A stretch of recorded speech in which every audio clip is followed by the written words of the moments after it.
thousands of people have turned themselves into stars with their talent and hard work. Some people have amazing vocals, some are good songwriters, a few are great composers and music producers. However, only some people have the gift of singing, writing, composing and also producing at the same time. And Bilal Saeed is one of them. And he's here in Glasgow, first time performing at the Girls' Night Out. Good afternoon, Bilal. How are you? Good afternoon. I'm alright. You okay? I'm okay, thanks. Thank you so much for a very nice introduction. Seriously. No, thank you for coming up here and taking your time out to do this interview My for all pleasure. the Baz FM listeners out there. My pleasure. Thank you. So, first question for today. Tell us about your musical journey. How did it all start for you? Well, I'll try to cut the story short. I was in my high school since I was in 8th class, so I started writing my own songs. Then, after finishing my school, I went to college. Then I started struggling practically. I went to a music studio, worked there as a composer and sound engineer for like 4 or 5 years, because that was the time when I was actually struggling and I was at the same time learning as well. So I improved myself in all those years. Then started my own music studio. The first song I produced for myself was Bara Saal and Ishq Beparwa. So with that song the journey began, and I think inshallah it's a never ending journey, and I'm just gonna keep on doing my music. That's it. And did you get support from your family? Well, I remember when I went to my father first time, I said I want to be a singer. So he said, so I said I need some money. I need to record some songs and everything. He said, how much money? I said in Pakistani rupees. I said 5 lakh rupees. He said, go to sleep. And no, but the best part is that they understood actually. They tried to convince me that I should go for army or I should be a doctor because I was really good in studies. But then I'm thankful to them. They understood that my passion was music, and I told my dad, in the end I'm gonna do music. So it's better if you just allow me to do music. The rest I'll manage it. So morally they supported me, but financially I had to manage it. So how did you manage it then? There were some good friends of mine in my life. They supported me. I borrowed some money from them. And then afterwards, because I was working in studio, so and I used to write songs for other people, and I used to sell them out. Like I used to charge them some money. So I started writing songs for people. I used to charge 3,000 rupees per song. So I was making money to run my struggle as well. So that was the hardest time of my life. But I've learned a lot. Hard work always pays off. Yeah, as they true, say, Hannah. definitely. The pure intentions and hard work. Yeah. And what kind of music did you listen to growing up? I've been inspired by folk Pakistani music. I love Ustad Nusrat Ali Khan Sahab. I take him as my teacher. All the folk voices like Reshma ji, Arif Loha, these people.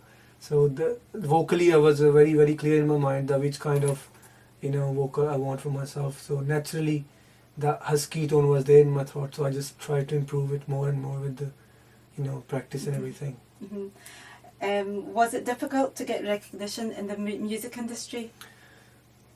I will say no. When once I jumped in the industry, like with my own song, because the first song was a big hit. So the struggle before jumping in the industry, like how you get into the industry, that's the struggling part, and that it took me almost 8 years. So it was a long struggle, 8 year struggle. But when I jumped in with the Bara Saal, and then everybody was singing Ishq Beparwa. Bara Saal was your very first track, wasn't Yeah, it? it was my first track. Yeah, and then after that it was After Mahi. that, yeah, it was Mahi Mahi, the second single. Then I came up with the album called 12. Yeah. जिसमें 12 गाने थे. Yeah. उसका नाम भी 12 था. मेरी date of birth भी 12 है. मेरा हाउस नंबर भी 12 है. तो ये सारी चीजें हैं. So good luck then. And is that the album you did with Dr.Zeus?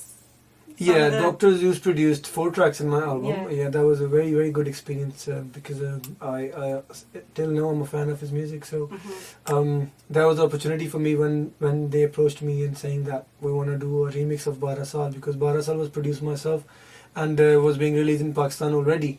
So it was doing really good. Then I got this call from Zeus. He wants to work with me. Yeah, it was a very great moment. And then I said yeah. So we did a good work. We the chemistry was really good between me and him, because my composition, he used to enjoy producing them. So he produced 4 songs in the album. The rest produced by myself. Well, yeah. I mean, that's awesome for him to contact you. Yeah, definitely. You know, And when you don't expect something like that, it just yeah. comes on your way. Mashallah, that's really good. That is good. What would you say was your proudest moment? Proudest moment. There are so many, but I remember when I was struggling, so I used to perform in different concerts where I used to be, when you open a show for a big artist, people don't really know you because your music is not there. So at that time when I used to be in the backstage, so people used to, let's suppose if I'm performing on the same stage where Atif is going to perform, so they will say, oh, Atif, oh, Atif. And I used to think that one day there will be a moment when they will call my name. And then I remember the first concert I did in 2011, that was in December somewhere, New Year show that was. And I remember that was only for ladies, there were more than 3,000 girls. Wow. And I was sitting on the backstage and they were just saying, Bilal, Bilal. So I thought, yeah. Because that was the same venue. Yeah. Oh, right. Same Yeah, venue that was the as same venue, Atif Aslam. Islamabad. Yes, Right. yes. Okay. So how have the audiences been for you in Pakistan? Okay, there is no comparison of Pakistani audience, first of all. No. Maybe I'll sound a bit mean. No, since the first day, UK is just like my second home. They've been supporting my music all the time.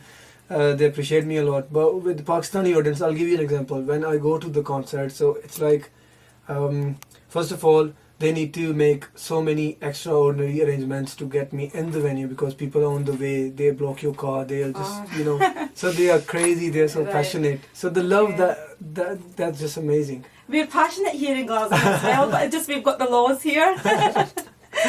We can't do anything like that. Well, this is my first time performing in Glasgow, so I'll see. You'll how see the tonight. crowd is. I'm sure the girls will go really Okay, crazy. okay, So looking you're in for a forward. big shock.